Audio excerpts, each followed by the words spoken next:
After an incredibly physical Game 1, Habs fans are absolutely baffled at the recent decision coming out of practice today from Martin St. Louis, as we have a big update on Arber, Xhekaj, and the lines heading into Game 2, and it's a little confusing and stressful to say the least. We got to talk all about that and the huge implications on Game 2 tomorrow night versus Washington, but we also have quotes from Martin St. Louis himself talking about why we should stay incredibly positive about this team. And we have some stats to back that up as well. And also a massive injury update coming from the Washington Capitals side as one of their key players is going to be sidelined for a while. We got to talk about all that coming up on this episode of Habs Digest. And Jesse, we're just going to jump straight into it. And we got to start with that injury update from Washington. As look, we knew Martin Fehervary didn't play in Game 1. And the Washington Capitals officially tweeted today, defenseman Martin Fehervary, the young 25-year-old left shot defenseman, had an injury on his right knee on April 15th. He underwent successful surgical procedure to repair the meniscus. He'll be out for the playoffs, meaning this is almost certainly what Washington's D-corps is going to look like. Chychrun, Sandin, and Alexeyev down that left side. No Martin Fehervary, Jesse. It was felt during stretches in that Game 1 for sure, as Montreal managed to sustain some pressure on Washington. Their defense didn't look super comfortable in the last two periods, whether in their own end or in the offensive end. To me, this is a big thing. We know Protas is probably going to come back at some point, a 30-goal scorer in the forward group. But to see that Fehervary's out, honestly, is it's nice, a breath of fresh air right now. And we know Montreal, what they can do with him out of the lineup, and now we know how to capitalize on it. For sure. And defense is one of the weaknesses for the Washington Capitals. So having one of their young top defenders out is going to be huge. And this could be a key storyline that we're revisiting as the series really goes on, because we're going to get into this a little bit more in a second. But last night, we saw how this Montreal Canadiens team got better as this game went on. And it's really when you're missing some of those key players, especially with defensemen, where it's harder to kind of just spread out the ice time. When you have those injuries, that's what means those guys starting to kind of that D-corps getting a lot more runtime, which as the series progresses can have that effect. Right, so it's all about kind of our game is getting those pucks in deep, getting on that forecheck and wearing out that defense. So obviously the less bodies they have behind them for that much the better. Obviously we know this series, it's going to be a battle of attrition.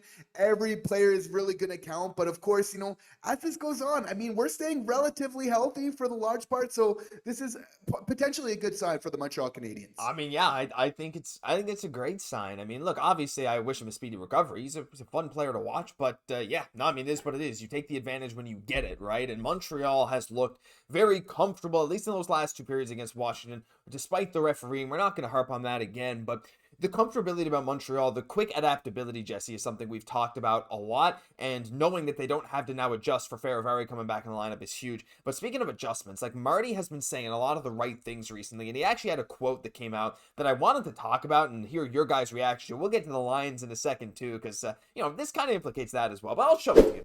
Marty said, look, there's no story to be written here about the start of that game, because we know Montreal came out slow. Washington was pumped, right? You can't practice that. You have to feel it. You have to experience it, and we did that. I know our guys are going to get better, are going to be better. Just like they got better through the game, they're going to be better next game because of it. And that's exactly the attitude we were talking about, Jesse. This team, again, like you said, as the game went on, we got more comfortable. They settled into this hostile away crowd, and despite these bad calls, they fought their way back from a 2-0 deficit to tie the game in the third period, something that just does not happen very often in the playoffs, right?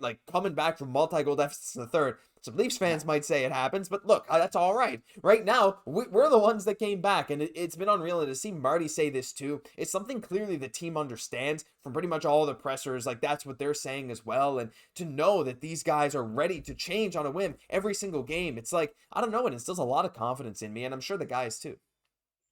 And I mean, this was very similar to my kind of post-game analysis for yesterday. We're really seeing is believing. This young team needs to go through this. And even though it's a loss, right, how you play the game really does matter. Kind of coming so close, really right at the end, being able to tie it up in the third. It's really establishes kind of this benchmark for this team of how they're going to really approach these games kind of going forward. And you have to feel if the Montreal Canadiens are playing the game the right way, the results come. I mean, Martin St. Louis is the biggest believer in that, but you really kind of need to go through the process to first kind of know what you're dealing with, and then from there you can kind of make adjustments. So for a young team to really push overtime against the number one seed in this first game, as long as we get this split, here, I think, obviously it'll be successful somewhat for the Montreal Canadiens, even though we want to get out and win every single game here. So you have to feel like for this young team that this was so important for them to go through what they did last night. Not only that adversity kind of in the first 10 minutes, that first period, which you often get when you're playing at a team at home in the first game of the playoffs, but really as the game went on, they showed that, that they were ready for this and that they could handle it. And they just kept proving it more and more as the game went on. So absolutely so huge. And you have to feel like now it's kind of taking this forward into next game and what we learned just to start that much earlier. Because if we can kind of finish these games off strong, now we know for the Montreal Canadiens, the success is now just about starting off strong to really kind of couple that. And if we kind of bring that effort together, you have to feel like we're getting a very strong chance, not only at a W, but also winning this series. Oh, for sure. And look, no matter how much Montreal goes down in a game or a series, I just won't count them out. That's just, even Spencer Carberry last night said, this team won't go away silently. That's the culture of it. But you made a good point, right? As the game went on, they got used to it. When you're playing one team in a 7-game series, learning little adjustments in a game is so important for you. And so, right now, a lot of Habs fans are talking about, what do we do in game 2, right? Because there were some parts where Montreal got outplayed, physically and in terms of skill. And I want to talk about skill first. I want to just bring this up before we dive into the lines from practice. Just a note here, this is 5v5 scoring chances for each of the Habs trios, right? Each of the Habs lines. Suzuki's line, 11-3 scoring chances in Montreal's favor. Every other line, Washington was in favor, but no surprise, the defense of the Dvorak and Evans line, the physicality, they didn't generate too many scoring chances for or against, but the Newhook, Demidov line was pretty bad. 10-1 for Washington in terms of scoring chances. Now, some of that has to do with the defense. It is what it is. What we did know was Washington was being extra physical, and they were being extra physical with our boy Ivan because, look, there's no surprise there. The guy scares them. But right now, heading into practice today, Jesse, we were expecting maybe some physical alterations, to say the least. We saw Arber Xhekaj was the first guy on the ice, right? We're like, look, a lot of fans are talking, we need Arber Xhekaj on this team. We got to talk about this because Gallagher didn't practice today, though I will say Marty St. Louis and Josh Anderson both said Gallagher's fine. Dude took a cross check to the face. He's getting older. Give him his rest. That's totally fine. The lines are not changing, even in the slightest, and it looks like Arber Xhekaj is not getting into game 2. Jesse, I know we both have somewhat mixed opinions on this, and I want every single fan to talk about this down below. Are you surprised, first of all, that the team is not making any line changes? Because I would say no, not necessarily, because like I said, even your adjustments within last game, learning how to play with your guys, the same guys you just played with, is important, but also missing that physical factor last night was noticeable. What are your thoughts on this? Definitely. I can see a little bit of some changes maybe being done to that second line at some point. You just got to feel like Nick Suzuki's getting any type of run support. Yeah. That's going to completely change the dynamics of this series. That is the biggest thing for Martin St. Louis right now to figure out. In terms of the bottom 6, those chances 3-1, 2-4, that's fairly close. You kind of take that. Mm-hmm. You just want your top 6 doing their job against the opposition there. So you have to feel like getting somebody that can forecheck on that second line, even if it means moving a guy like Line A down. For me, that's how you win hockey games, getting those forecheck, especially in the playoffs. They're going to be very interesting to see. Again, we know what this top line's capable of. If we're able just to unlock Demidov in any type of way, that's the key to the series, as a lot of those numbers are clearly showing. For our boy Xhekaj, though, this is a very interesting subject we're bringing up. And I don't think it's so much that Martin St. Louis, because he came out and said with a quote, pretty much strongly indicating that there is a small chance of us seeing Xhekaj in the lineup, because he's saying, yeah, we could bring out Xhekaj, but it means, we bring him in, but it means taking somebody out as well. And there's a fair argument to be made on either side. I wouldn't say that it's so much that Arber Xhekaj is bad. It's that David Savard is a vet. He's so good at blocking shots. It also helps that this is his last Stanley Cup playoff run. So for keeping him in the lineup, there's some strong things in Savard's favor. That being said, Josh, I am torn, even though I love Savard so much.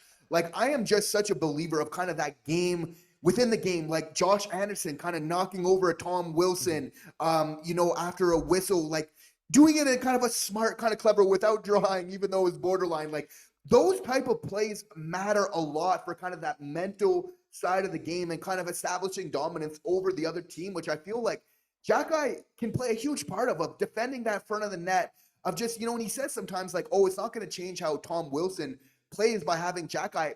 To be honest, this is one of the few times I would disagree with Martin St. Louis. I think having somebody like a Xhekaj, it affects how the rest of the lineup plays in terms of how you're approaching, how you're going into the boards, what you do, certain liberties that we saw to a Hudson and a Gallagher. I want a Xhekaj out there if that's happening in a game, because our boy is going to mitigate that. You know that, and there's going to be consequences.